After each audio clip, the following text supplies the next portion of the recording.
Oh,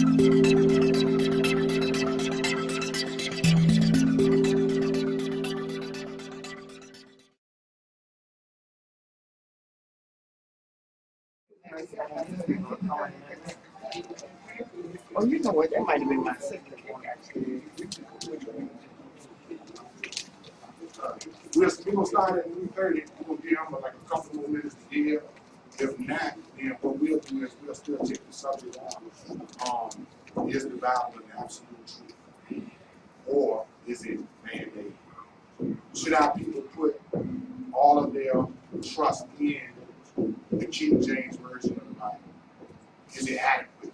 Is it sufficient enough to get us out of the dilemma that our people are faced with in this modern day and time? So what we'll do is at 2:30, if the guy don't show up, me and my brother Akira Rashid and brother Kevin, we will go ahead and give a full lecture on the subject if the guy don't show up. You feel me? I wish he would have been here so he could actually prove to us. If he comes, I hope he comes and proves to us that the Bible is an absolute truth. And I guess, all of y'all intelligent, y'all know what absolute means. It can't be 90% true. It can't be 95% true.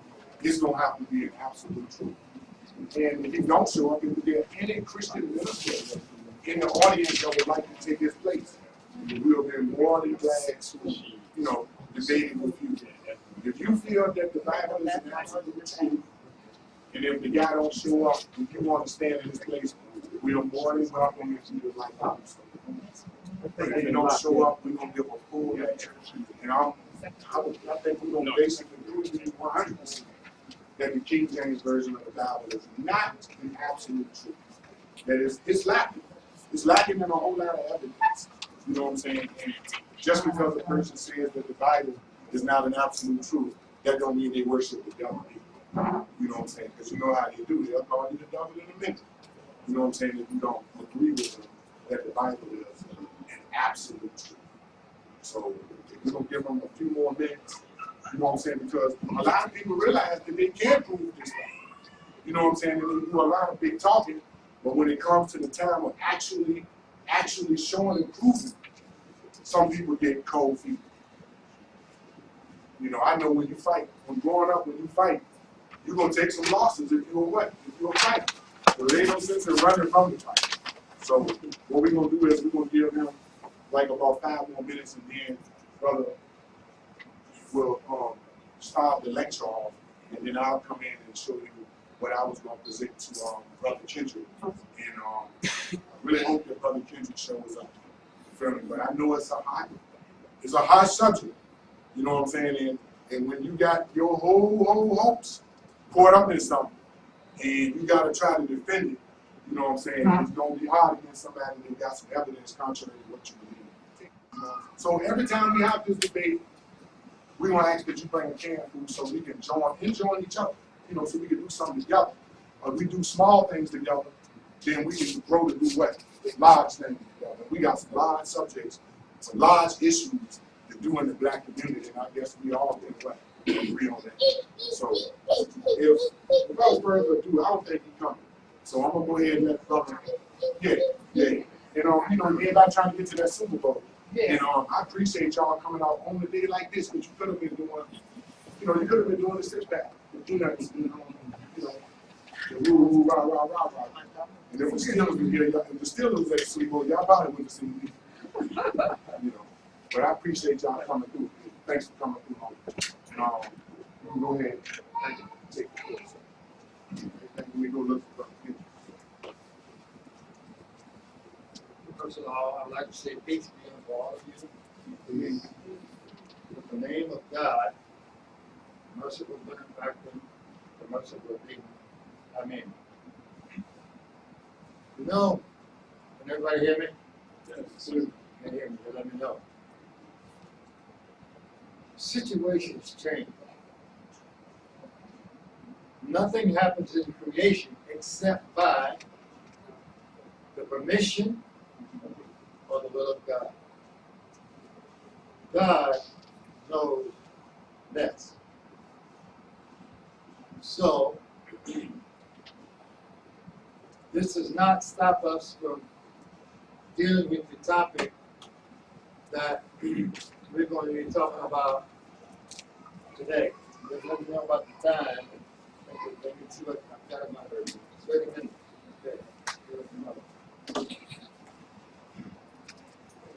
And as he said, it is a very controversial, sometimes contentious subject that people don't want to deal with. They said they could hear. No, it's okay. Thank you. Oh, oh, I see. I want to thank Miss Janice Turner for affording me this opportunity to I can't get that word, participate in this discussion on the topic. Is the Bible the absolute truth, or is it man-made? This book has raised questions among various groups as to its validity, or its absolute truth, or is it man-made, as is asked in this topic. My first approach when I heard about this or read about it in the paper was to look up the word absolute. Now, definition gives direction. If you cannot define a word, you will not understand it. And if you cannot spell it, you will not be able to find it in the dictionary. And we're going to talk a little bit about the importance of words, because words have been known to destroy nations, not weapons. So I looked up the word absolute. Now, if one accepts the definition of the word absolute, then the answer will probably be no. If one would read the first page of the King James Version, when you open the book, what do you find? Holy Bible. King James Authorized Version. Translated out of original tongues, plural. There can't be two original tongues. Original means that which comes first. Everything else is second after that. What were the original tongues? It doesn't say. Then it goes on to say, translated out of the original tongue of what? Former translations. What are they? Diligently, painstakingly, carefully studied, and revised. Revise means to change. So when you look at absolute, it's perfect, complete, whole, not mixed, pure. So the question there is, how will one determine its perfection or its completion? Now there is a way to determine perfection. We'll talk about that in a minute. So,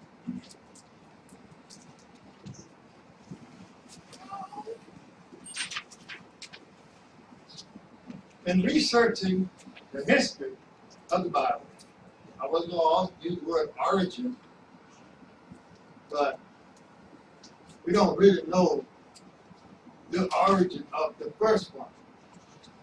One may come to the conclusion that It's not man-made, but man has engaged in revising and adding to the Bible, which clearly is not a part of the revelation of the messages that God revealed to his prophets. Now, the important thing is how we think. The thing that we need to understand, first of all, is that when you don't understand something, just acknowledge it. But the most important thing is it's three words: language, perception, and interpretation. Interpretation is the word that causes a lot of us to agree or disagree on a topic of discussion, whatever it may be. So what is interpretation? Translation. What is translation? Interpretation. So you interpret. And when you interpret out of one language into another language, you're going to lose some of the meaning of the language out of which you have interpreted. Anyone who's ever watched C-SPAN and look at the UN, listening to a dignitary from a foreign country, everybody got on a set of earphones. Why? Because he speaks in his own language, and they have interpreters to interpret the language. Now, this is very important. You know, the problems of the African Americans in this country is psychological, and that's an aspect of our situation that we never deal with. Our problems are psychological. Because some of the civil writers are still asking for equality. They're still asking for freedom. And why you keep asking? You know, you don't get it. Okay, now I had a reason for saying that. Get back to this. Now here's a point of reference dealing with former translation. In the 4th century A.D., they had the Vulgate Latin version of what they called the Bible. And that particular version came out an older version of the Vulgate Latin version, which eventually, out of which came the Douillet version. Okay. Then, I'll just name a few of these versions. You had Cloverdale's Bible, Matthew's Bible, Bishop's Bible. All of these versions. And the names of the people who came up with their idea as to how we should follow this book and live our life. Don't dismiss the Bible from your life. Now, I'm not telling you worship it. Why do I say that? We need to understand that that is the book that they use to put us in the situation that we're in. That's right. So I respect that book because they did a job. It worked. And the only way that you're going to get out of it, you have to understand how it works in your mind in order to get out of it. That is this. You have to bring it out of from the conscious, subconscious, into the conscious mind and understand, oh, this is what they did. That's the only way that you're going to be able to change it.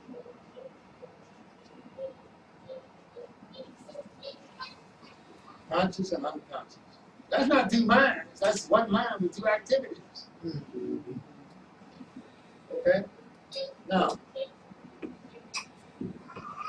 so, from the 4th century AD until the present day, they have been revising and changing. I got 9 versions of my own. Okay? So, having researched this, and when you begin to understand it, then you can start reading and studying it with a purpose. But you gotta have a purpose. You can't read it like any other book. Because I guarantee you, if you start in Genesis before you get to the end of that chapter, you're gonna be tired. All right, now, this is a revised English Bible, 1989, and with the Apocrypha. How many know what the Apocrypha is? Okay, 1, 2. The Apocrypha. First they put it in, then they took it out. Then they put it back in. What does the word Apocrypha mean? It means that which is hidden. The Jews claimed that it was not valid or authentic. Okay? So now, this book, there were 13 groups who spent about 15 years putting this book the way it is. Okay? I won't name all of them, but Northern Europe, Scotland, Great Britain, England, Ireland, all of these churches, including the Salvation Army. Okay? Now, this is the one here, one of the revised. This has the old language. Now, let me very briefly tell you what I'm talking about. If you start reading in Genesis, it says, in the beginning, God created the heavens and the earth. My question, who's doing the talking? Who's doing the talking? Okay. Is it relative? Yes. If you understand how the book is put together. In the beginning, God created the heaven and the earth was void and without form. This book says, and the earth was vast and empty, waste. They changed the language. And further on down, where it says, and let us make man, it says, let us make human beings. The language that you read changes your perception. That's how you see a thing. They claim they're making it clearer so that you can better understand it. But the same problems persist. Don't change.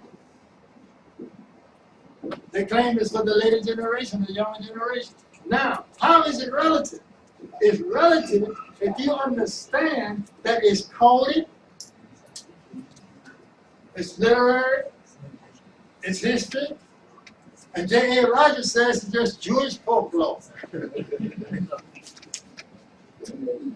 That's what J.A. Rogers said. It's just Jewish folklore. The Old Testament and the New Testament, this is not a book of Christianity. But it is a book used by Christians. You will not find the word Christianity in this book. You will find the word Christian only in 3 places. One is in Peter, and the other 2 is in Acts. When Agrippa was arguing with Paul, he said, "You're trying to make me a Christian." And then it talked about the Christians at Antioch. Now, where is Antioch? Anybody know? Turkey. No, sir. No, sir. You got it. It's in Syria. Now, how is that first part of the book relevant? In the beginning, God created the heaven and the earth was void and without form. Now you're thinking about the ground and the trees. Empty. Void means empty. You know, it doesn't exist.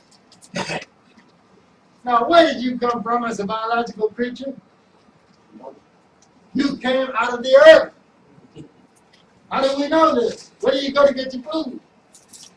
Back to the earth.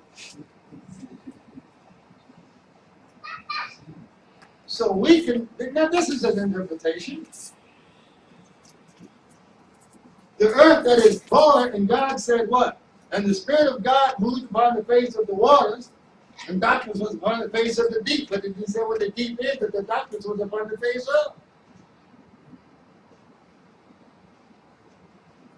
All right. When a child is born into the world, there's darkness in the mind of the child. It's a physical creature that's made out of earth, wind, fire, and water. And God said, let there be light. What light was he talking about? He's thinking about the sun. Forget it. It's not the sun. The sun is not created to the 14th verse. Let there be light. Light represents knowledge. In the mind that is void of knowledge where there is darkness. That's if you want to go that route. But they knew what they were doing when they put it like that. Interpretation. See? So now, I won't dwell too much on that, but that gives you some idea. You need Bible dictionary. Remember, these are people who are giving you the definition, and you have to use the mental faculties of seeing, hearing, thinking rationally with the power of reason to draw conclusions by following the logic. Does this make sense? Or does it not make sense? That's what you have to do. So what we're not using what God gave us because we have relied too much on others. All I got to do is just read and believe. That's it. Okay. Now, so this book that we have, there are things that I disagree with, or you may disagree with, and there are things that I agree with.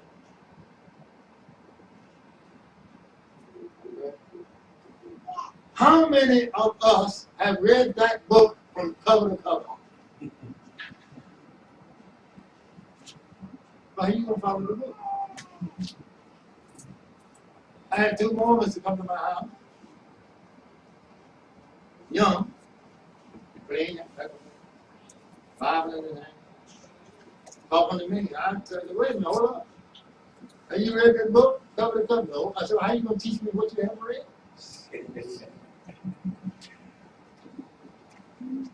All right. Let me see now. To draw this little segment to a conclusion, give you an idea of what I'm talking about. The story of 2 men. One man took a book to another man. He couldn't read letters. He couldn't read every word. He said, will you read this for me? And another man came along with the same book. Now he could read letters. But he asked the man, said, will you read this to me? The thing was, he could read letters, but he couldn't read scripture.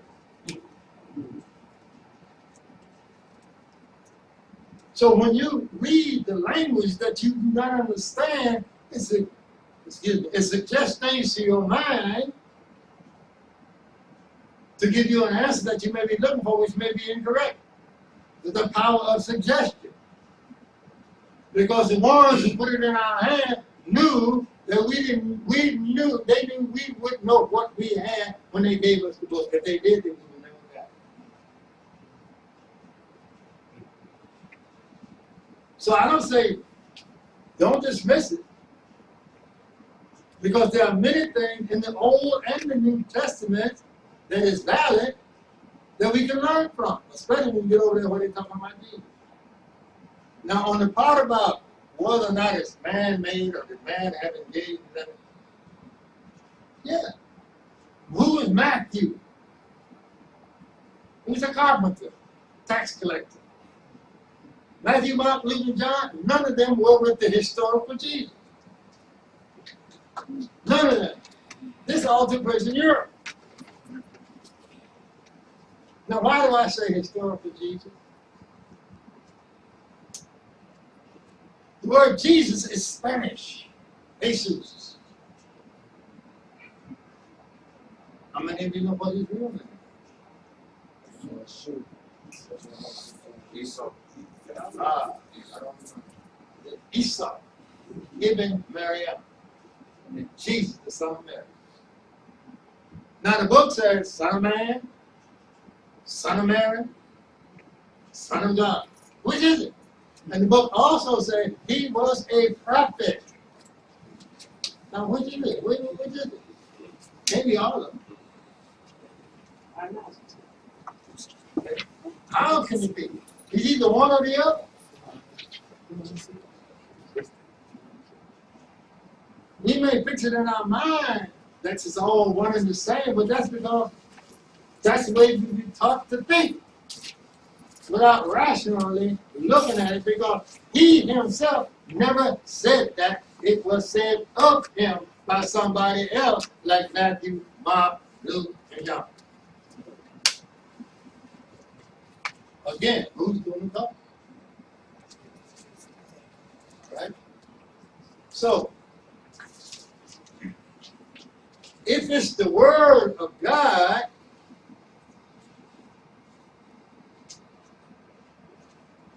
then there should be no imperfections in it. You got the judges talking, kings talking, all of these people talking, all talking. Now, I don't know if anybody can be able to answer this next question about the portfolio. What do you think about it?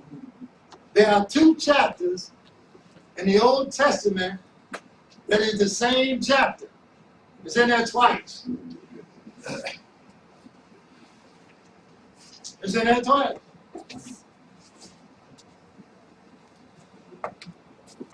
Now, one of the chapters is in the book of Kings, and the other chapter is in the book of Isaiah. Same chapter? What was it? So, are you going to tell us what it is? I don't know. If I tell you what it is, you will look for it. I'll just tell you the 2 Kings and Isaiah. Okay. Now, what I'm going to do is, I'm going to give you a whole lot of definitions here, because version, revised, so you can look that up. Get a good dictionary. For the sake of time. But I will say this.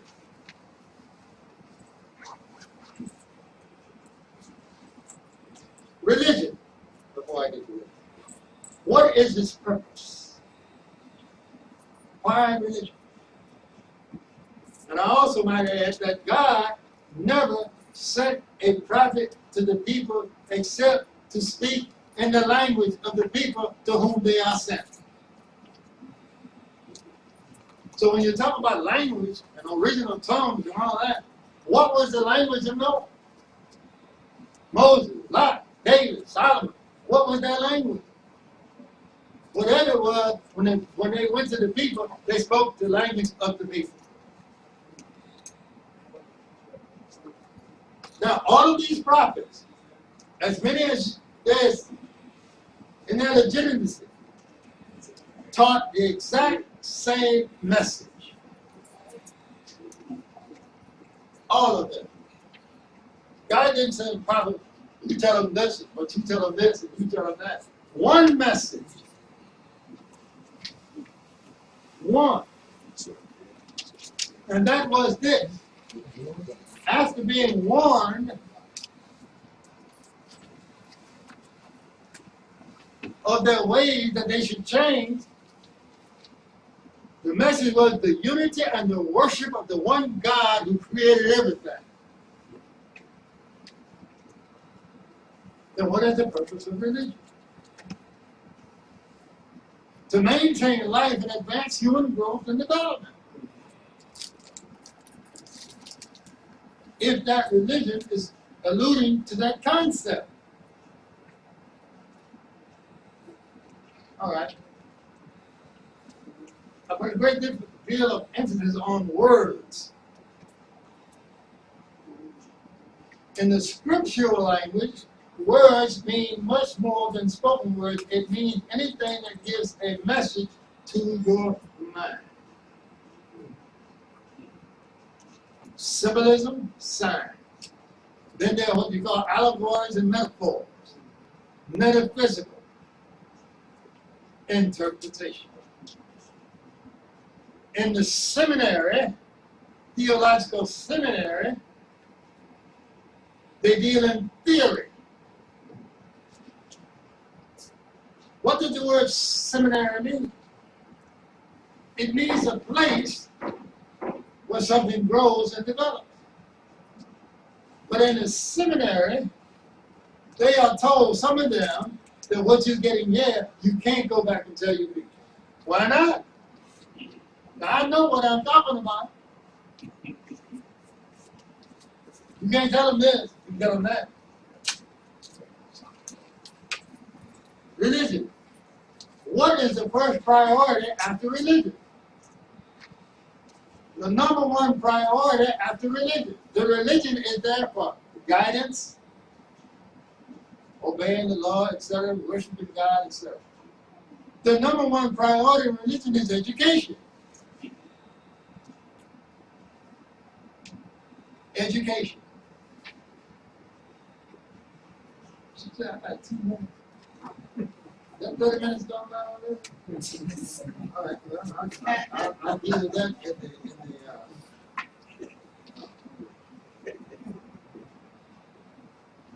okay, I'll just stop talking right here. That would be the thing to do. Okay, I think you have enough things to do. Okay. Okay. My name is Fakir Rashid. My profession was 50 years in an 18-wheeler. And other started buses, city buses for the city of San Francisco. That's where I started my research on this book, California. However, I've been studying since 1958. I had 2 good teachers, 2 leaders, 2 good teachers. The most important thing about these leaders or anyone that's talking to you is to listen.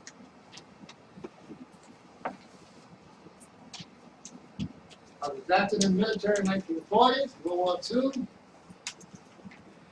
Got out 36 years later, got my GED, went to J. Sargent College, sociology, psychology. When I was 66 years old, I went to Virginia State University, took 5 courses in history and philosophy. But my real education started with these 2 men, Elijah Muhammad and Warren B. Muhammad. And then my associates was Malcolm, Muhammad Ali, Farrakhan, and a few others. Okay. Well, thank you very much.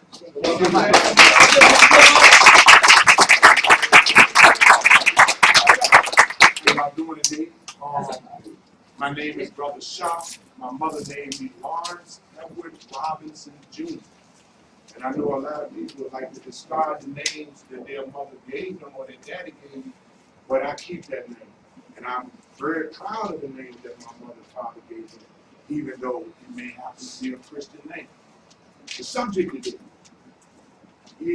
is the Bible an absolute truth, or is it man-made? I wish the brother, the Christian brother, preacher brother, would have showed up today. But, you know, it appears that he got scared, you know what I'm saying, because he know he won't be able to prove that. You know, nobody can really prove that the Bible is an absolute truth. But it's very easy to me and others like the brother from an Islamic perspective to prove that the Bible is not an absolute truth. I don't throw the Bible away neither, because you can't throw the baby out with the what? With the bathwater. There are some good things in the Bible that you can follow, in the stories you can follow. I can follow the story of Tom and Jerry and find out that good will overcome what? Evil. That don't make Tom and Jerry real. That don't make them something that you can reach out and touch and find out where they live at. So it's a lot of stories, and there's a lot of stories around these stories that got to be addressed, because it's paralytic to our people. It's paralyzing them. It's causing them not to be able to move in a certain way because they're waiting on God to validate what they do. I think that's one of the main issues that keeps us from uniting as a people. Religion. Because I'm Christian, I'm Muslim, I'm a Hebrew Israelite, I'm a 5%er, I'm a Moorish American. And what we do is we take these beliefs as absolute beliefs, and then we become proud with them. And we don't want to unite with people that got the same blood, got the same DNA, and just about got the same what? Problems. We got to come about these problems, but we got to remove that which impedes us from coming together in this religion. So the brother that was here, he was telling me, the brother that was supposed to come, he said he was going to come prove to me that the Bible was an absolute truth, and he was going to show us why he didn't want to unite with black Muslims, why he didn't want to unite with black Hebrew Israelites. And it appears that majority of the people that's in all of these religions that I named, not all of them, but majority of them have the same reason for not uniting. So what we're going to do is we're going to go over some things, like my brother mentioned, different versions of the Bible. The version of the Bible before the King James Version was the Tyndale's what? Version. And why did it change? Like I asked the Hebrew Israelites last month, and I was going to ask the Christian preacher brother, that if Tyndale's version is exactly the same as the King James Version, then what was the need for the what? For the change. And if God had something to do with the making of the Tyndale's version, why did God change his mind and tell him to produce a King James what? Version? And I also wanted to know, was this just an argument between Tyndale's people and King James people over who was going to have the center of attention? And that's basically what it was. King James wanted people to respect and pay attention to what he said. So he authorized, right, a version. And there's a lot of things in this book that don't make no sense whatsoever. I don't care who try to interpret it. I don't care who try to look at it, flip it over, and try to make it make sense. You got to throw that out. But there is some things in there, you understand, that is not. Like this Tyndale. Tyndale Bible generally refers to the body of biblical translations by William Tyndale. Tyndale's Bible is accredited with being the first English translation to work directly from Hebrew to Greek text. Furthermore, it was the first English Bible translated that mass produced as a result of the new advances of the art of printing. The term Tyndale Bible is not strictly correct because Tyndale never published a complete what? Bible. So King James had to do what? Produce a what? A complete Bible. Did King James produce a Bible that was complete and absolute? Is there anybody here who believes that? I wish the preacher brother was here so he could tell us, how is this Bible an absolute truth? And do we really need it? I'm going to get to some things in a minute, but we're going to go with this one. Champollion, Ramses in the King James connection. Here we have a man named John Francisco Champollion, who was born December the 23rd, and he died when he was born December the 23rd, 1970, and he died March the 4th, 1832 in Paris. He was a French scholar and a philologist and an Orientalist and a decipher of the Egyptian hieroglyphs. Champollion published the first translation of the Rosetta Stone in 1822. Why am I saying that? If he deciphered the Rosetta Stone, and he is the father of the interpretations of what the Egyptians are saying, what was the names of the pharaohs? Then he came up with the terminology called what? Ramesses. But he published this in what? 1822. Hey, got one question. Hopefully we can make this young man. I'm actually trying to read it. No, I really can't. I really can't. But that's why I'm trying to read it. But in 1822, he publishes his deciphering of the Rosetta Stone. How do we get Ramesses in a 1611 King James Bible? Can somebody tell me that? That's a problem. That's a problem because Champollion is in agreement with who? King James. But there's like 100 years or so difference between when they was here. So how did King James have the word Ramses before Champollion was born if he deciphered it in 1822? Somebody already had this information together. Somebody already had this stuff prepackaged for you. Somebody had already put this together to deceive you. And all you got to do is research this. Champollion, Ramses, and the King James connection. Because I don't accept a lot of things. He may accept more things than I accept out of that book, but there's a lot of things I just don't accept. And there's a lot of things that I question, and I wish the preacher was here, or somebody in this audience could tell me, how does Champollion? Because a lot of people say that Champollion's deciphering is incorrect.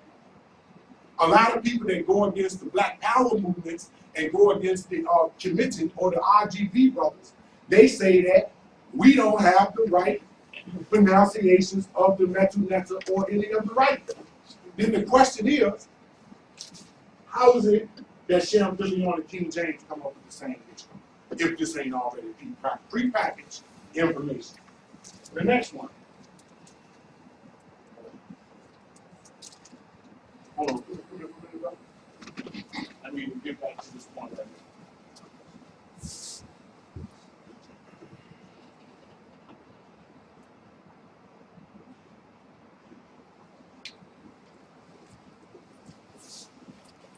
Here's a scholar, because a lot of our people don't believe when you say something, but they'll believe it when somebody who has went to school, and it has to be that he's white. Let's get it out of his mind that he's white. This man is a biblical scholar. His name is Harry Gamble. He's a professor, right? His office or address is the Department of Religious Studies, right? He has a Bachelor of Arts, a BA, from Wake Forest University, a Master's of Divinity from Duke University, a Master's of Arts from Yale University, and a Doctor of Philosophy from Yale University. This guy here also states that the New Testament has 140,000 words in it. And guess how many errors they have found in those 140,000 words? 300,000. That's double the amount of words in the New Testament. But somebody can tell me that it is an absolute truth. We don't know who wrote the Book of Mark, but they call it the Book of Mark. The manuscripts that they have are not original manuscripts. They are copies that was produced much, much what? Later. But they don't have no authorship on them. You understand that? So when you don't have an original manuscripts, men like this, and men like me, and men like him, we're going to question the validity of the information that you're what? Telling us is an absolute truth. Another scholar, this man named Bart Ehrman. Bart Ehrman grew up in Lawrenceville, Kansas, and attended Lawrence High School. He was on the state championship debate team in 1973. He began studying the Bible in its original language at Moody Bible Institute, where he earned a 3-year diploma in 1976. He is a 1978 graduate of Wheaton College in Illinois, where he received his bachelor's degree, and he received his PhD and his Master of Divinity from the Princeton Theological Seminary, where he studied under Bruce Merchant. Write down these names so you can research this. He received a magna cum laude for both of his BAs in 1978 and his PhD in 1985. Ehrman became an evangelical Christian. This is a Christian who went to school and began to learn what they teach people at theological schools. What they teach at theological schools is something totally different than you will learn inside of a church. They teach that there are 300,000 earths and 140,000 words. They teach that there is no original manuscripts. And this ain't coming from me. I dropped out in the 6th grade. This is coming from somebody who went to school. Ehrman became an evangelist as a teenager, and in his books, he recounts his youthful enthusiasm as a born-again fundamentalist Christian, certain that God had inspired the wording of the Bible and protected its text from all errors. His desire to understand the original words of the Bible led him to study the ancient languages and to textual criticisms. During his graduate studies, however, he became convinced that there are contradictions and discrepancies in the Bible manuscripts that could not be harmonized or reconciled to the statement that the Bible is an absolute what? Truth. So what? The Bible doesn't have to be absolute truth, historical truth, but its lessons apply. Yes, ma'am. That's a good question. That's a good question. And we'll get to that at the question and answer part. But that's a very good question. But when you say, what would you say? That God Almighty authored it. God works with people. Well, that must be. That's the only way he works. Well, we're going to get to that at the end. That's a good question, and you hold that. You hold that. But we're gonna move on with this switch on, but you hold that fire to answer the question part.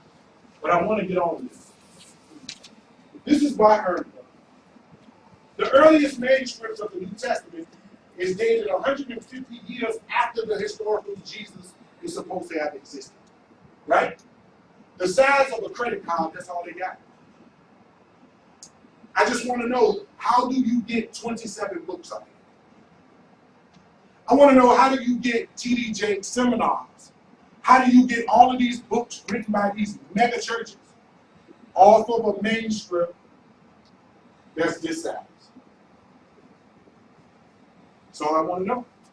I want to know that if you were going to send your child to college and you went to the intake officer and the intake officer told you that whatever particular subject that your child was going to study, that they was going to give them a book on the curriculum, and the book had 140,000 words in it, but they're going to give you a notice. They're going to say that it has 300,000 words in it. And they still want you to enroll your child at their school. And they still expect you to pay for the what? Tuition. I'm asking you, would you do it? Would you? I'm talking $40,000 tuition. I'm talking as soon as your child is released from that college 6 months later, you got to start making payments. But they still want your child to pass the final examination on a book that got 140,000 words in it with 300,000 errors? Would you sign that paper?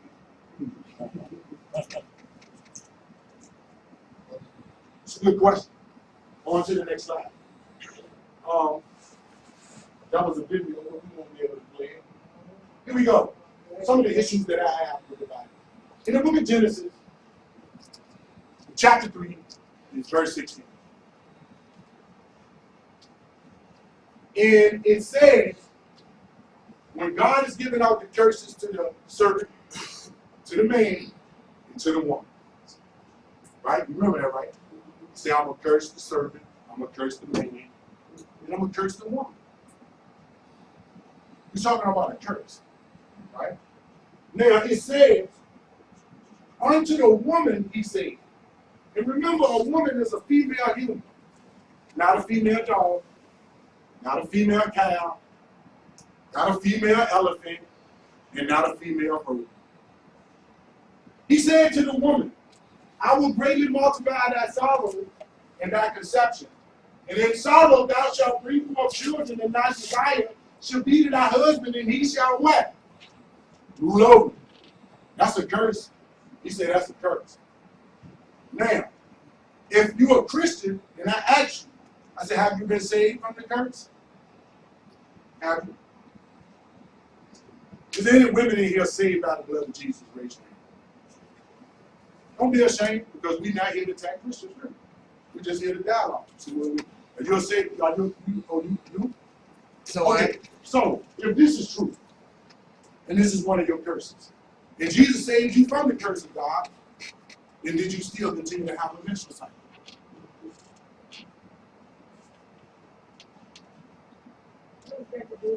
It's one of your curses. that's our life come. I'm not saying it's a curse. It's the way of the woman. Okay. But your Bible is saying that it's a what?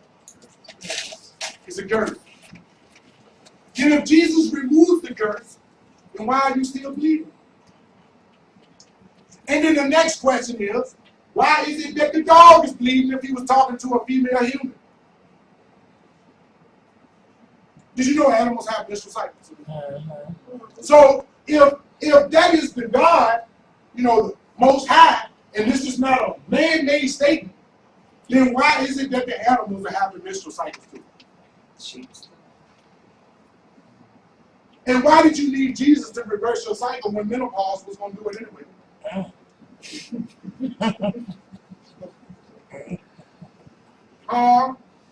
Because the last verse, your husband shall rule over. If you got low self-esteem, how is it for somebody to rule over you? Now, if I tell you 12 times a year that you curse, that's going to beat your self-esteem down, ain't it? And then your man can what?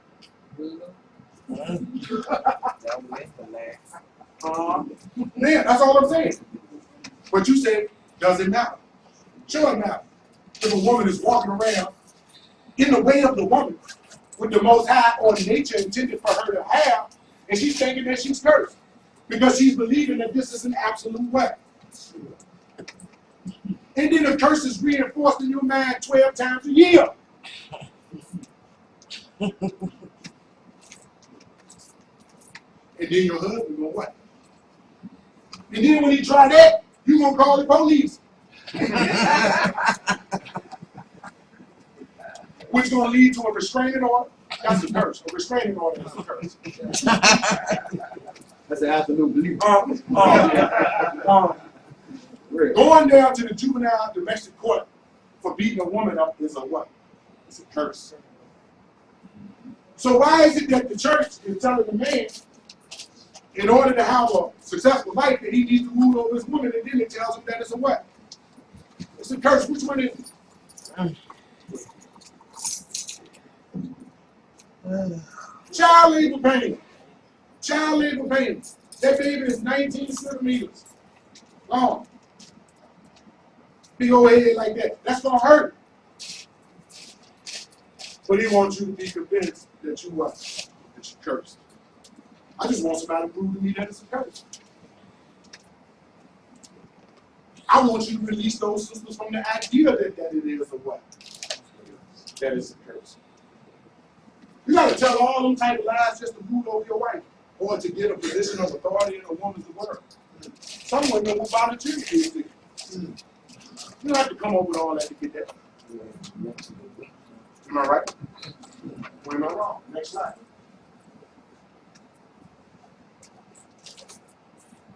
Okay, here we go again. Mud and straw. In the book of Genesis, chapter 5, verse 7, it says, ye shall no more give people straw to make bricks. Remember, when the children of Israel were supposed to be in Egypt, and that the Pharaoh was making them build bricks on mud and straw to build a pyramid. Remember that? To build a pyramid. Keep that in mind. Now, if it was mud and straw, this is a picture of Khufu's pyramid in the interior.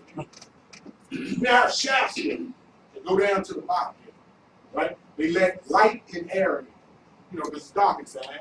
You gotta have a way to let air in so you can, walk around and see what's going on. We don't think that they was inside carving hieroglyphs on the wall in the dark. If they was doing that, they are some great individuals. But I don't believe that. Now, the point becomes, if this pyramid was made out of mud and straw, right? And over the period of time being unmade, water would have came through this shaft, through that shaft, through this shaft, that shaft, and it would have collected at these points right here, wouldn't it? And it would have worked away the mud and straw composition that you had. And the way that the pyramid would have did what? Collapsed in from the top. What is the book talking about now? Were they in the Jews and Egypt? I really want to know. Because if you believe that this granite stone was not there, and it was mud and straw because it was made out of granite and limestone. The whole pyramid is carved out of granite and limestone. There is no mud and straw going on except for ceramics. That's it. What you say doesn't matter. Of course it matters. Now, if you're telling me that you made up, if I drew a picture of Donald Duck on this board and Minnie Mouse, and I put them in a classroom, I drew this, and I put up on the board 3 plus 3, they're working on a math problem in front of the board. So Donald Duck put 3 plus 3 is 6, and Minnie Mouse put 2 plus 4, 2 plus 2 is 4, right? Now, what about that cartoon is actually real? The math problem. Other people don't exist. So if they're telling me that they put this pyramid together with mud and straw, then they were not what? There. I'm just showing you some things. I'm just showing you things from the curse thing to the mud and straw thing. The story is becoming hard to prove because of the statements that are written in the book. It could have actually happened. But because you have omitted false information printed there, I'm not your child. I'm not your little son that you telling this to at 3 years old, asking you questions, and you just tell me what? Anything. Let's go to the Jonah story. A whole brother swallowed by a big fish. A whole man swallowed by a big fish, and he's inside the stomach of the fish that the Most High gave him acidic fluids to break down flesh and bone. But the whole man jumps out there 4 days later. You believe that literally? Do we believe that literally? Or is that a metaphor for something else? But if you went home and asked some of your neighbors and the kids, they actually believe that it what? That it happened. But you telling me it don't matter. That child gonna buy a house one day and then believe whole me in this inside of it. Here we go. This one should blow your mind. This is a Japanese scientist. His name is Matsuyuki Akita, a researcher from Okoma Laboratory, has developed a steak based on proteins from human excrements. You read your Bible from front to back? This scientist right here has made a beef patty out of human dung. Would you eat that? If somebody asked you to eat human dung, would you do it? Would you? Here we go. Here we go. Ezekiel chapter 4. Ezekiel chapter 4, verses 10, 11, and 12. And it reads as follows. And thy meat, which thou shalt eat, shall be by weight, 20 shekels a day. From time to time thou shalt eat it. From time to time. Thou shalt drink also water by measure, a sixth part of a hin. From time to time thou shalt drink it. And thou shalt eat it as barley cakes, right? And thou shalt bake it with dung that come out of a man, and thou shalt eat it in their sight.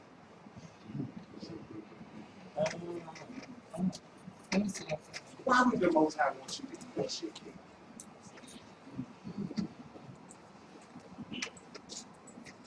Did you know that the God or the writers of the Bible suggested to men to eat shit cakes?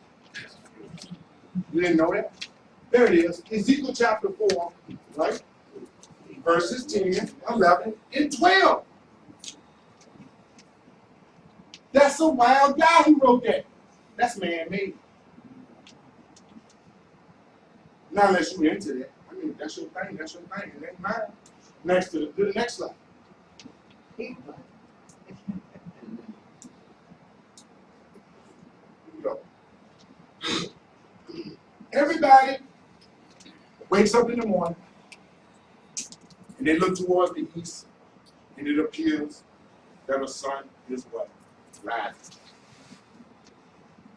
And if you take observance throughout the day, it appears as if that sun is traveling over the sky in a arch. And it appears as if it's falling in the smoke. Stay right there. It's not what's happening. That's an illusion. But there's a lot of religious people who have religious knowledge that they take as absolutes. And the Bible makes such a statement. Mark chapter 16, verse 1 and 2. When the Sabbath was passed, right, Mary Magdalene, Mary, the mother of James and Solomon, had brought sweet spices that they may come and anoint him. Very early in the morning on the first day of the week, there came up to the speaker at the rising of the what? Of the sun. You say it don't matter.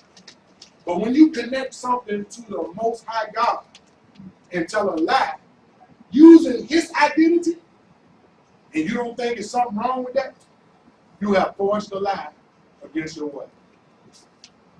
Against your maker. But children are accustomed to listening to things suggested separate.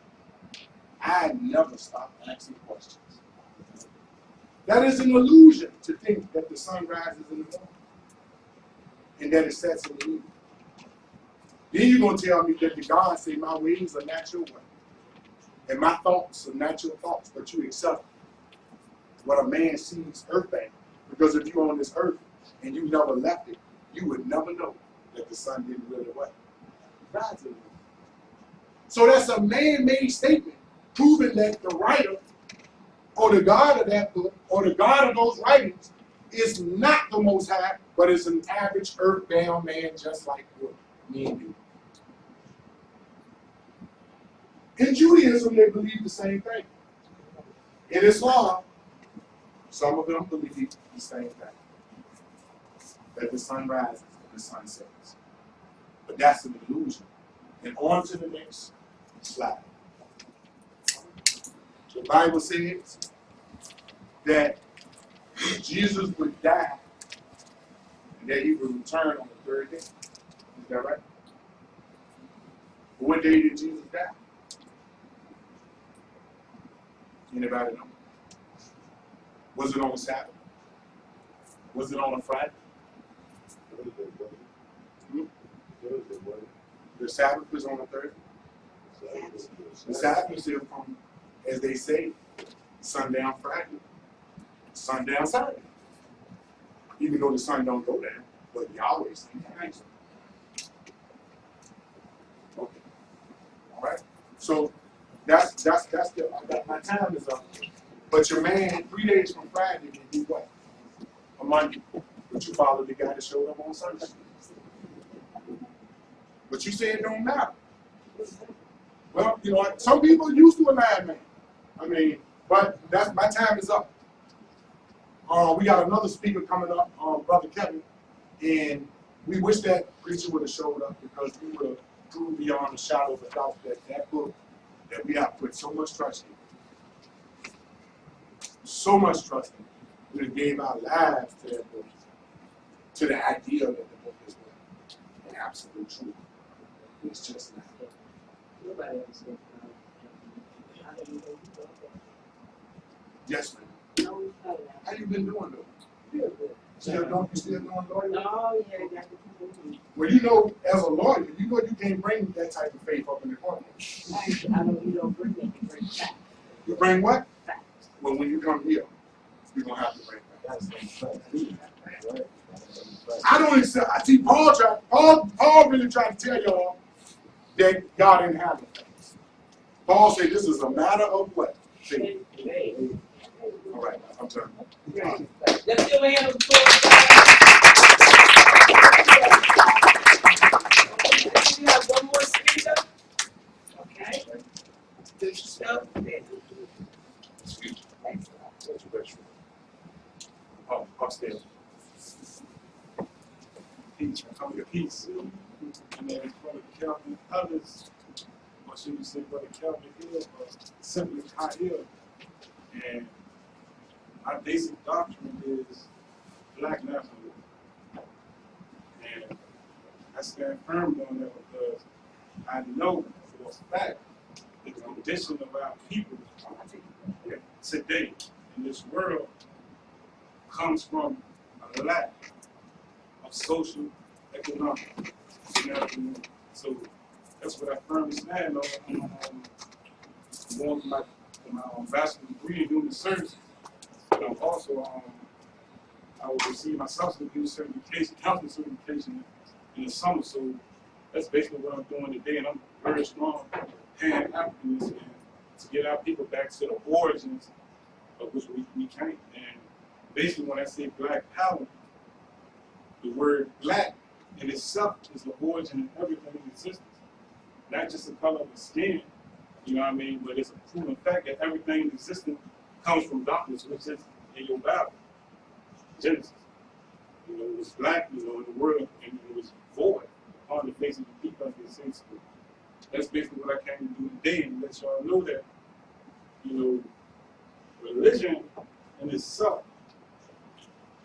you know, is destroying our people right now. And I can prove it, I am going to prove that. Because religion brings division. And I'm just going to deal with Christianity because in the world today, they have over 34,000 sects of Christianity. And in the United States alone, you have 1,200 sects of Christianity. Why so many sects? You know, and you know what I'm saying? I want to build on the subject of religion. Like the elder said, like, if you study the how do you pronounce it? Etymology of a word and go to the origin of the word, you will find the exact meaning of what the word means.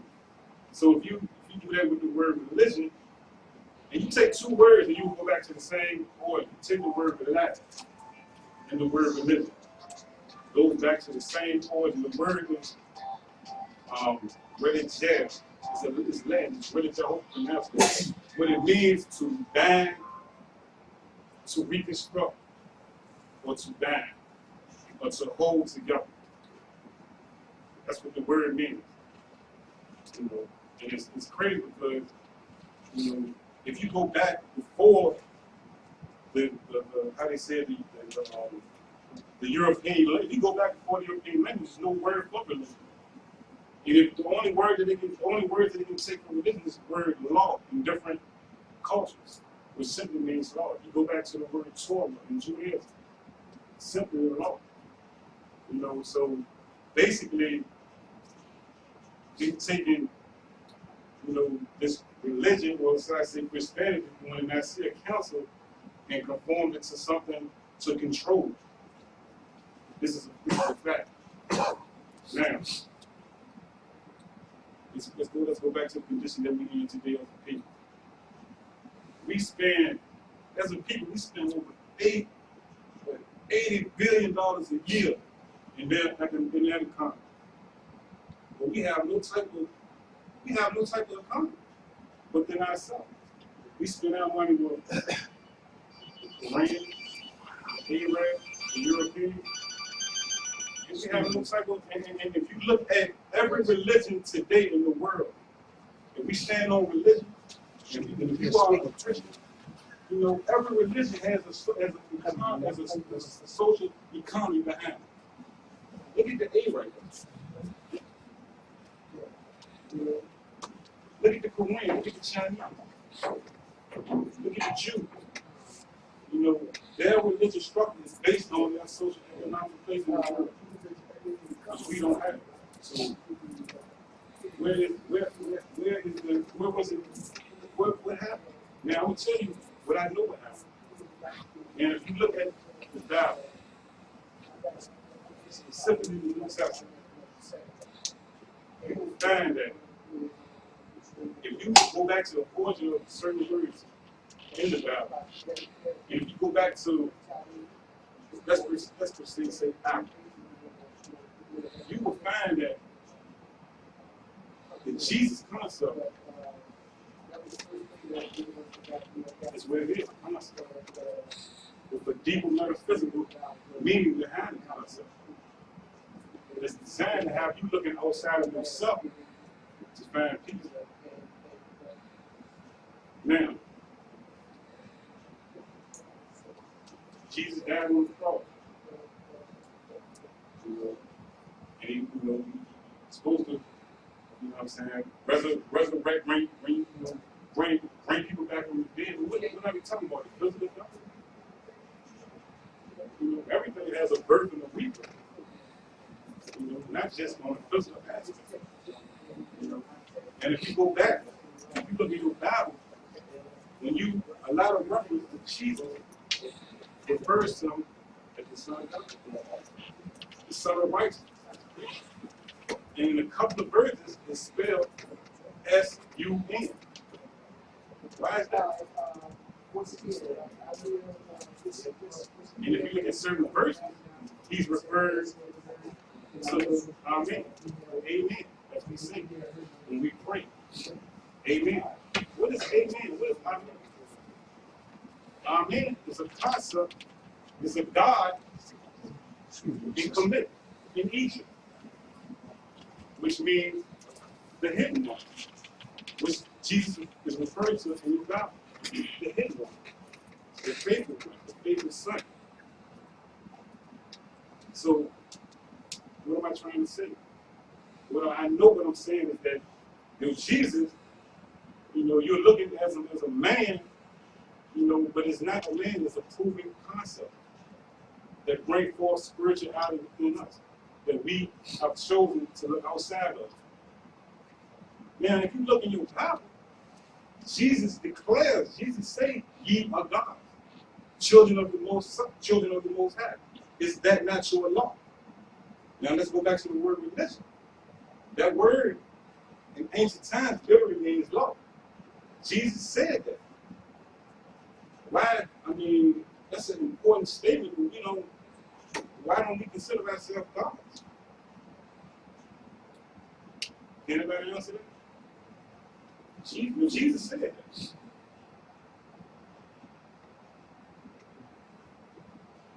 Let's look at the word God. The word God, if you do the origin of that word, its origin is the Germanic form, gad, which simply means to evoke or pour out. It's not a noun, it's a verb. That's the origin of that word G-O-D.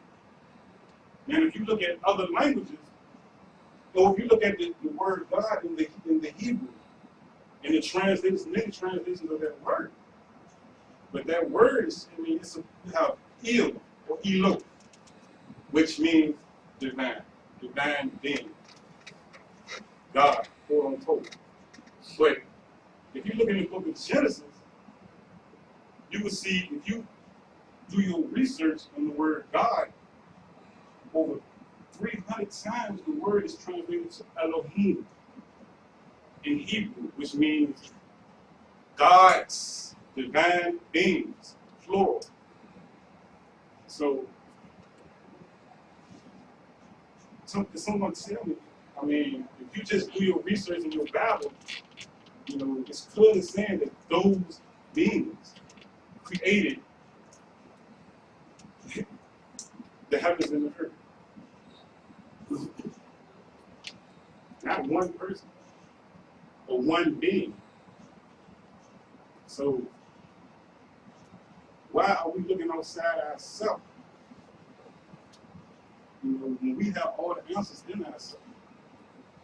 And everything in our mind that we perceive through religion, we perceive it all the imaginatory and our visual concept of what we see.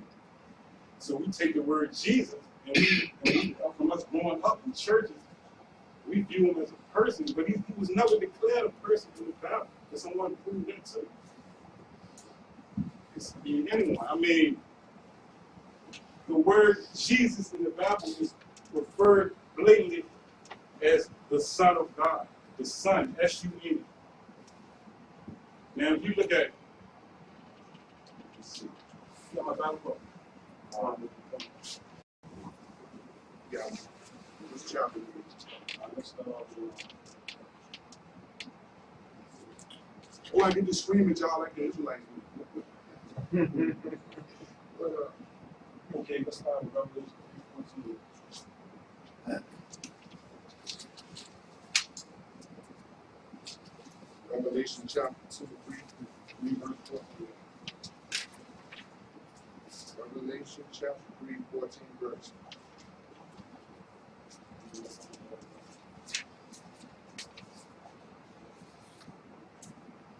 Okay. And the angel of the church of the Laodiceans write, these things saith the Amen, the faithful, the true witness, the beginning of the creation of God. Amen. Where's the amen with the amen? Why are we saying amen when we pray? Now our last words about prayer. What is that word? What is it? Do we know? Trying says, read with Say it. How you trying to say that? Okay, the word, okay, we all know if you study committed, Christians translate the word to mean so be it. So be it. Right. Muslims say Amin. They also translate it to mean the same thing. Right, so Jews say Amen. They also translate it to mean the same thing. And these various tribes in Africa, they have different dialects between the same. You check the dope line tribe in West Africa, they say the Ama, which is the sun. Basically. Amen Ra in Egypt. Do the research on Amen, and you will find the whole Jesus concept comes from Amen, or quote unquote God Amen, which is a title. No.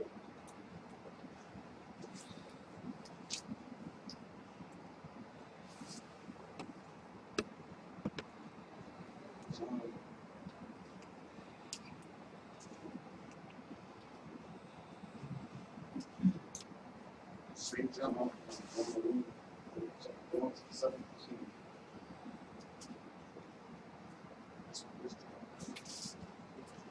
John chapter what?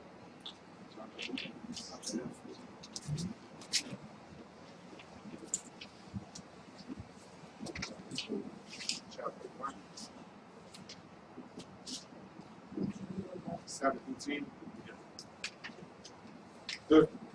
The same came for a witness, to bear witness to the light, that all men through him might believe. He was not that light, but was sent to bear witness of that light. That light was the true light, which bringeth light of every man that cometh into the world. He that was in the world, and the world was made by him, and the world knew him not. He came to his own, and his own received him not. Good verse. Now that verse right there, it goes into a deeper metaphysical concept. When you speak on the light, what light are we speaking on? Now we have the sun, which is the light, and we have the darkness, which is the universe. Okay. We have the concept of birth and rebirth. Birth is when the sun rises. Rebirth, birth and rebirth when the sun sets and when the sun rises. So break that down to the man and the woman. The woman is symbolized as darkness or the hidden one. Amen. The light that shines for men, which it says in John, is the light. And when we talk about the light, of course we're talking about seeing, but it's deeper than seeing. It's that light, it's that spark, it's that thought, it's that electrical radiant energy that comes from the sun. So when that light shines with darkness, and the darkness don't comprehend the light, that's the sort of darkness within a woman. And I want to get to that later because a lot of these religions they took the concept of the divine woman, should I say the divine black woman, and pushed it and made it a man, more of a man, the Trinity. You have no woman representation. Yes, ma'am. That was John 1, 7 through 10. But the interesting thing, read John 1 through 10. I just picked that specific stuff, but it will give you a better understanding of what I'm trying to say. Now the Bible, like the brother said, if you take it literally what it's saying, you will miss the whole metaphysical concept of what it's trying to say. And if you go into depth of all these esoteric, sects that we have, Freemasonry, Shriners on up, the Kabbalah, all of those sects go into the deeper metaphysics of the Bible, which was hidden from the public. It all comes down to this. Everything, like I said before, every origin is out of darkness or blackness. What is in Genesis 1, I'm going to read that.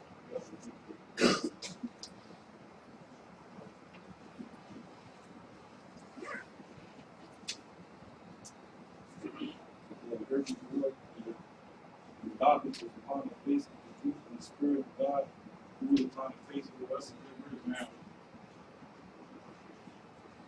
the woman, why?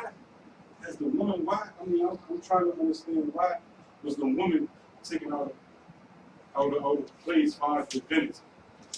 And if you go back to your African history, the woman sits on the throne in every aspect of Africa. The woman is the mother. If you look at the concept of the 7 Osiris and Isis, a sect is sitting on the divine throne, the black woman. Osiris is much smaller to a sect, which if you look towards the Vatican or the Catholic Church, they still have these thrones of the black Madonna and her child, which represents a Set and a Sop and Haru. All you have to do is know yourself and know your history and know that all of these concepts come out of the ancient religions of our people, which law. There's no such thing as religion. They're all laws, universal laws that we naturally go back.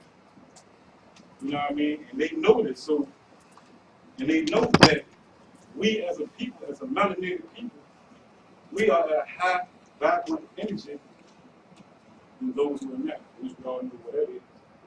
So they have taken and they have exploited our spirituality. And they have used it against us. And it's sad because like I say, we just look at the condition that we in today. Look at our culture. Look at our music. You know what I mean? Look at our, you know, we got kids in here. What our kids are coming up? What are the customs that our kids are coming up to? You know, but this all we got to do is tell them we take it on face value. Instead of all we got computer, internet, instead of doing research on our own agenda. You know, now I'm going to say this. All those prophets, quote unquote prophets, which the word prophet simply means messenger. The origin of the word. Is there any physical fact or any physical evidence that these prophets ever existed?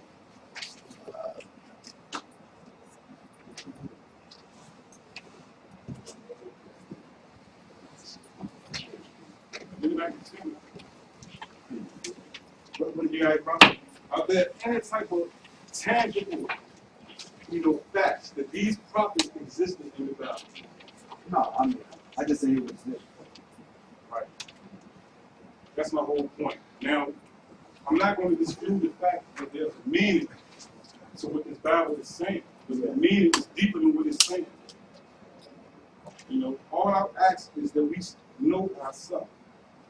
You know, and know that we have the power of God within us. And that we can change the condition that we is as a people today. And we have to start by coming together in unity. You know, I respect the teachings of Elijah Muhammad.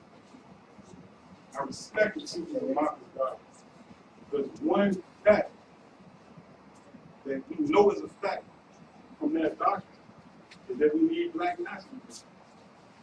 You look at it from then, almost 100 years later, what do we own that we have? What kind of nation do we have? What kind of import, export do we have as a people? You know, all we got is the Arab that's exploiting, you know, our economic value and taking it and supporting its own people. We have the Quran that our woman is spending $80 billion a year with on beauty supplies. They don't give a damn about us. You know, and I don't like the church. This it just makes me so mad. You know what I mean? That they exploit us through economics. But all we have to do is come together. And my issue is, with, you know, the so-called black churches in our community. What are we doing to build our economy?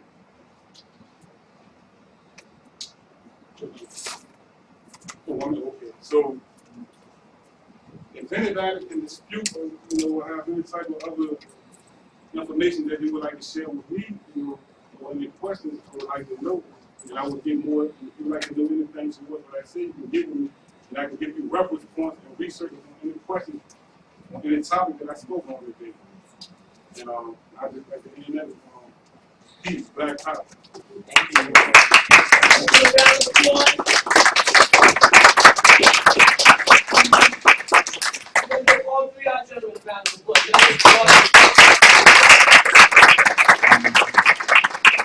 So, Cousin Girls Inc. would like to thank you all for coming out today.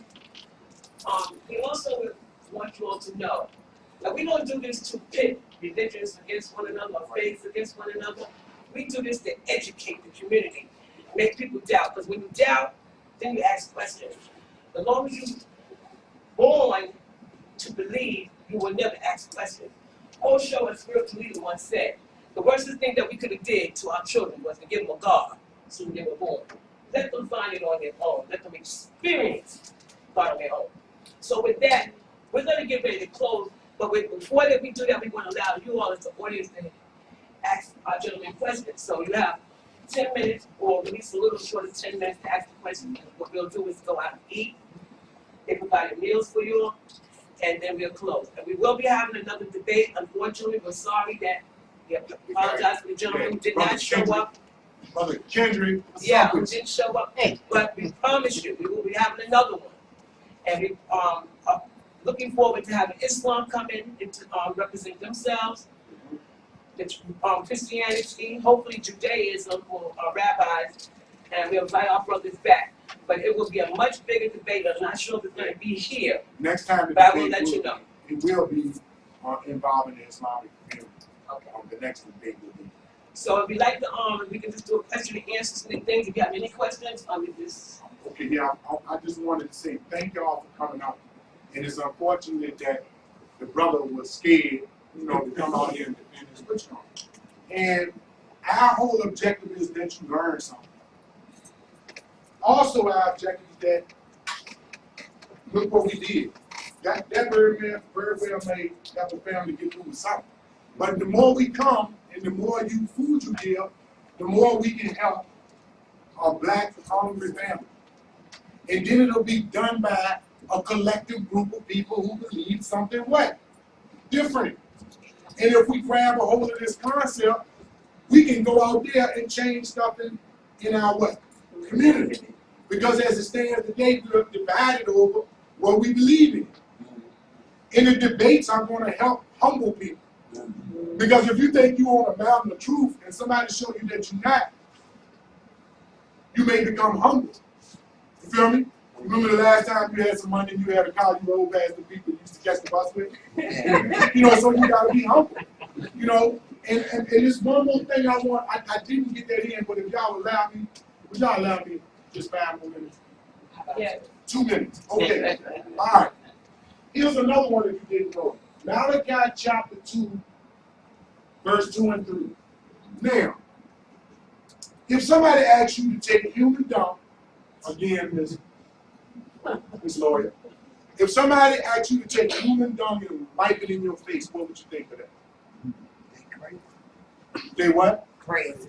They crazy. Yeah. Well, let's see what the God of the Bible says, or the writer of the Bible. And which one is it? Right. Is it the God of the Bible, or is it the writer of the Bible? Right. Here we go. Malachi chapter 2. If you will not hear, and if you will not lay it to heart to give glory unto my name, saith the Lord of what? Hosts. I will even send a curse upon you. Here goes another one of his curses. And I will curse your blessings. Yes, I have cursed them already. Because you do not lay it to heart, meaning you don't listen to me. Behold, I will corrupt your seed and spread dung in your face. Come on there. Even to the dung of your solemn feast, and one shall take you away from it.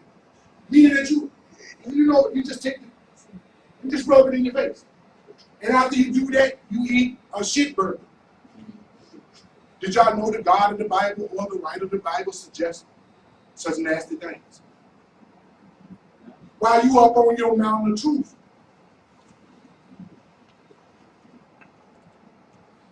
That's even nastier than what some homosexuals do.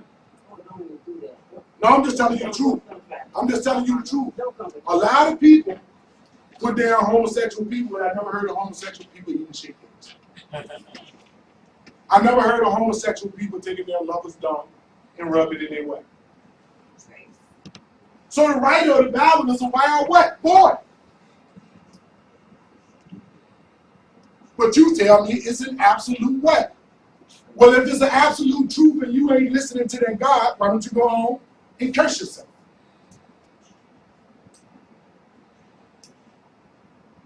That's my point with it. That's my whole point with this thing, is that these books have literally driven us apart. These books have literally driven us crazy. And we're going to have to find out what we're going to do with religion. That's all I want to say.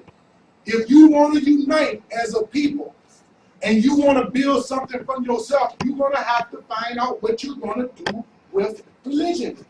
Because it's going to tell you something that's going to throw a wrench in the plan of us coming together.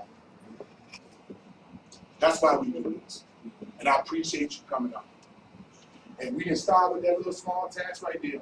And one day we'll feed what? all of our people. But as it stands today, we divided by what? Religion.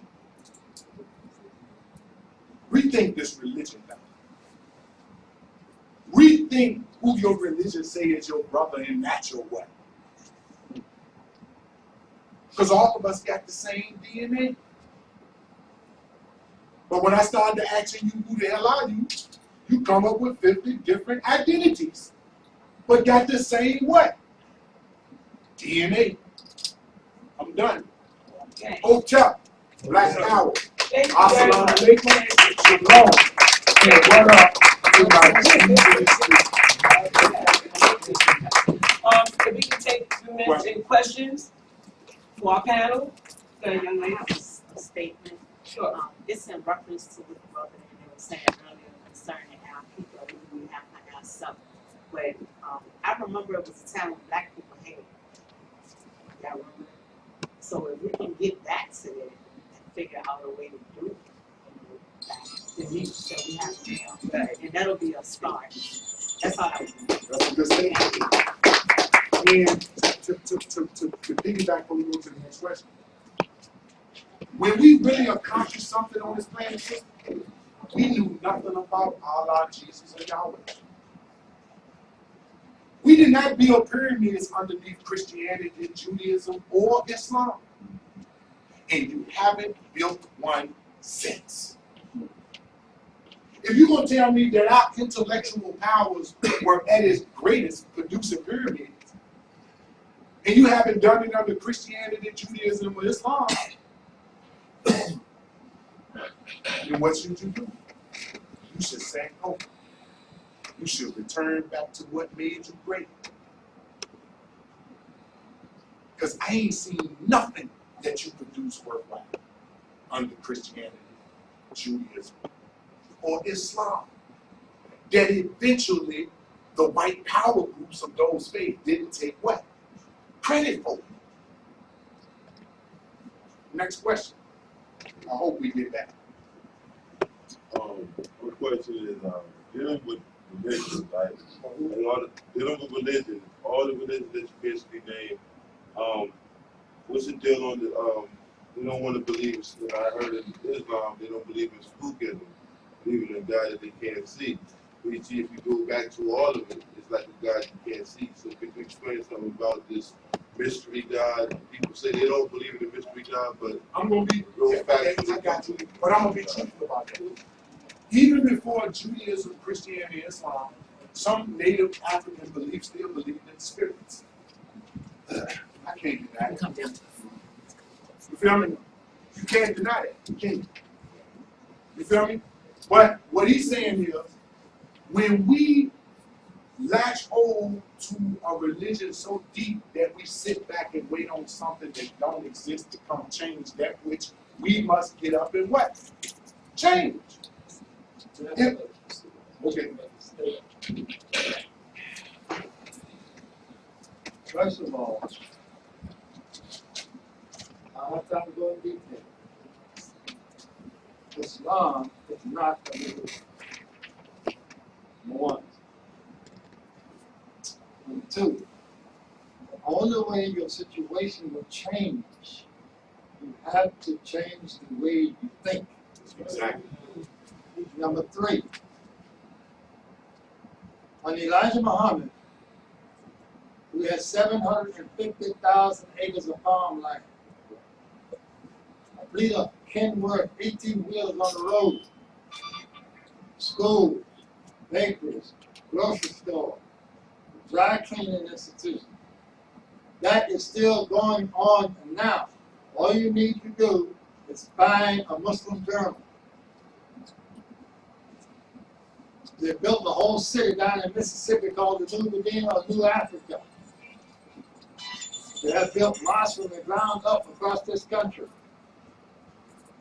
That is happening now.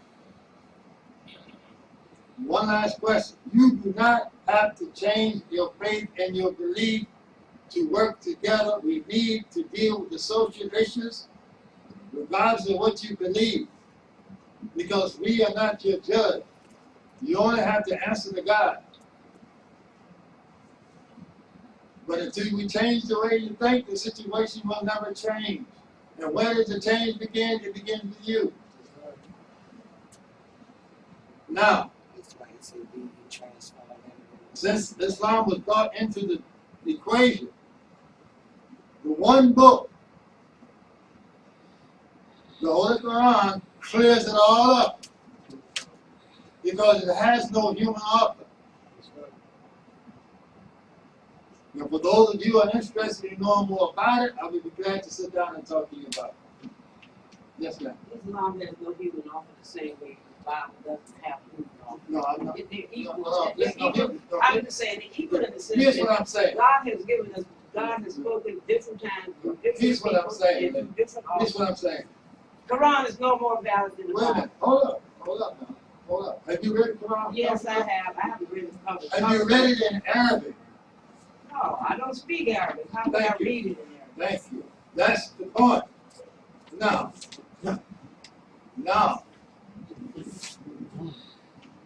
all You read human. it in Arabic? Yes, I study You Arabic. speak Arabic? Yes, sure. I study Arabic. I speak Arabic. I look up the words when I deal with the translation. I know how to look up the words in Arabic. Okay? Because they have a different meaning than the translation. Because when you translate, you're going to lose something in the translation. But my point is this. Whether you agree or disagree,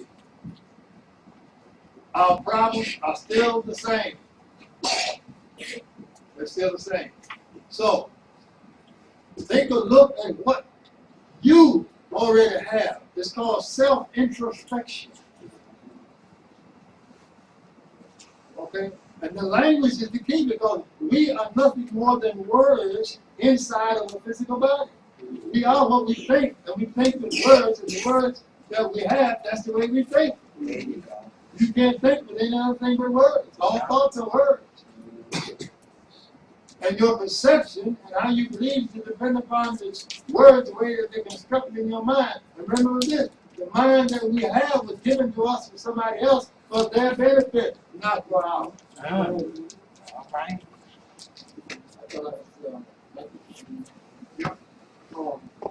Next question. I know we got some questions. Yes, ma'am. As for me, I'm enlightened with everything that I learned here today, but I was listening to the part when you said believing in yourself. You got to know who you is within your man and stuff. You see what I'm saying? When you know who you is and what you stand for, and won't waver. And me, I stand for knowledge. You know, that's why I'm here seeking knowledge. And I think that's what these two men were talking about when he was talking about the light. Yeah, The light is the knowledge, right. right? The light is the wisdom. The light is the understanding. And that's why the word say that people perish for lack of knowledge. Yeah, If you don't, but our ancestors said that long before they had a Bible. I know, but I'm just saying, if you don't seek knowledge, Right. You like, were first. right, that's what I'm That's saying. You got to find something that you get anchored in and believe in and stand on, Right. And like you whichever said, way it be. we all are not going to believe the same thing. No, If you think you're going to make all of our people Muslim, you dead wrong. yeah, If you think you're going to make all our people Christian, you dead wrong. yeah. If you think you're going to make all our people Hebrew Israelites, you dead wrong. You understand that? Yeah. Now, if we can feed a hungry family and believe something different and discuss these topics, these such touchy topics, and come back and do it again, then I think we're working on something. All right. You understand it? Because we need a nation. Yes. And a nation is not just made up of Muslims. A nation is not just made up of Christians. No, it's people. We're going to have to develop us a government after the smoke clear from these debates. Yeah. Because these debates are going to clear the smoke. The smoke represents the confusion, Yeah. the chaos that's created by religion. Because we can see what religion has done to Afghanistan. Yeah. We can see what religion has done to Iraq. And if we don't develop a brotherhood that supersedes our religious beliefs, we're going to be the same thing with more money, more guns, throwing stuff at each other over religion. All right. I really don't like to do these debates, but they must be won. It must be done. In order for us to develop a new black world order, I said a world order. Yeah. I don't want just Africa. I want the planet because the planet belongs to us. And if we could return back to a time when we didn't have Islam, Judaism, or Christianity, if we could, that's far reaching. That's far reaching because, like I said, you can't make all of us believe the way. Same thing. All right, did you have anyone else have a question? Did you have a question? I just have a comment. The only question is the only dumb question is the question that you don't what? Ask. If religion was the problem, It's one of them. No, but really the problem, if you look at the Mormons, they show you how to use religion to your benefit to create something. They've got the whole state of Utah, they got their whole economy, they got their representatives everywhere, and they are great influence. Those few people got a great influence over the United States. So religion is not the problem. We got another problem. We are dispersed because we don't know how to unite, and we need something else other than trying to beat up somebody's particular beliefs. Because that's not the issue. Religion can be used in a positive way, it can be used in a negative way. Now notice what she said. Okay. Do we have anyone else that has any questions? Any other questions? Okay. Did you have I just want to make a comment. Yeah, that's all. This is quite common because I don't use the word religion. I believe that I'm a child of something great, and I don't even put a name to it. And I think that's what's happening is that we kind of humanize something that we can't begin to stand. But I believe that as a child coming out the civil rights movement of the '60s, I knew there was a time that African Americans or blacks, laborers, colored, whatever you would call us, that we were united because we had a common cause. Now, I look around today, and as a people, we are self-haters. We hate ourselves. We don't have to have somebody else to tell us. We don't have to have religion to tell us that.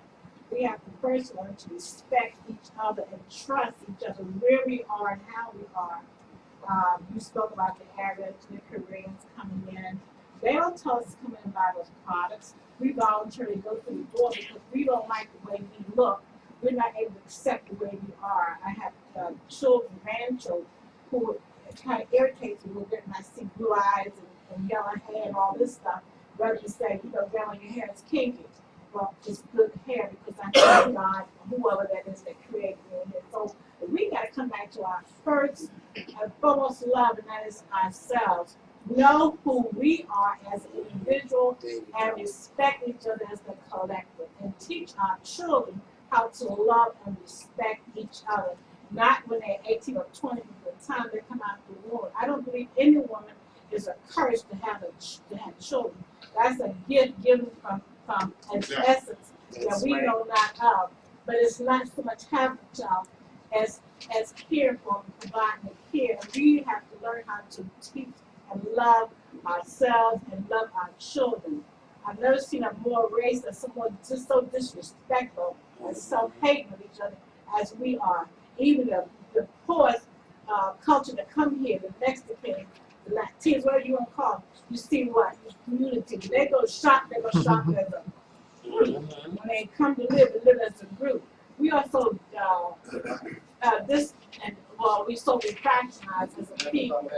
And I do get upset because I saw a time we were united as a people. Very quickly. Thank you. To go back and accept how we got this way. Right. That's the only way you're going to overcome it. If you don't accept how we got this way, maybe we can deal with it. Because we're so busy trying to blame something or attack something else, but we look and say, you know what? How did we get this way? A lot of it was by choice. A lot of it was not by, brainwashing. I'm not going to go into detail. But we have a choice each day. We can choose to say, I don't know this young man here, but let me mentor him. Let me find someone who I can mentor and care for. We don't do That's that. not my point. My point is this: as a people, that started on the plantation and it has cycled through I know every this, generation. and you saw even for the plantation. The history. Right, and I agree with that, but this is 2014. I don't want to know what happened 30, 50. But you What are, are you going to do today, but it right still now? affects you How today. can, but we're sitting here and we're hearing this debate, It's and we're hearing this psychological. debate, but you know what? You have a choice when you walk out this door right now to say, what can I do to change? What's small? It would be a big thing. But what can I do? Do I know a young man or a young woman who I can mentor? I salute her, I'm sorry.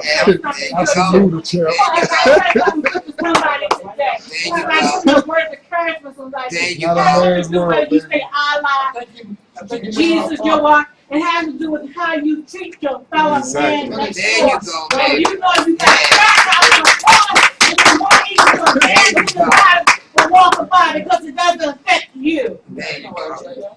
That's not, Well, she made a good point. Very She made a good. very good point. I just want to, I'm going to get ready to close. I want y'all to remember, we are for Colored Girls Inc. We market and promote cultural issues. I want you to understand that we're not a religious organization, we're not a political organization. We've had authors here, we promoted books, we have politicians here, fashion, mental health.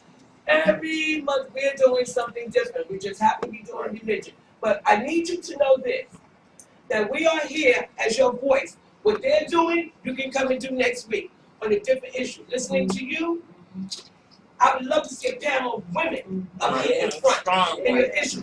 I need you all. Okay? We are the foundation, the backbone. That's why we are for Colored Girls. And we need more women to take the front Authority. and bring the issue to us. And you can have the front and promote you and make sure you up there. I hope that you feel that we're doing this because we're providing people a voice. And we have to do that. Thank you very much. They're taking the women out of the equation in Christianity and different religions, and the female deity out. You know, So they don't have religion got a lot, it. see, They're religion, taking it out, the female. religion got a lot to do with, and it's not their whole, it's not their whole religion. But religion has a lot to do with why people. I want to thank you all for coming. We have food in the other room. Down the mall. We want to give everyone, all our speakers, a round of applause.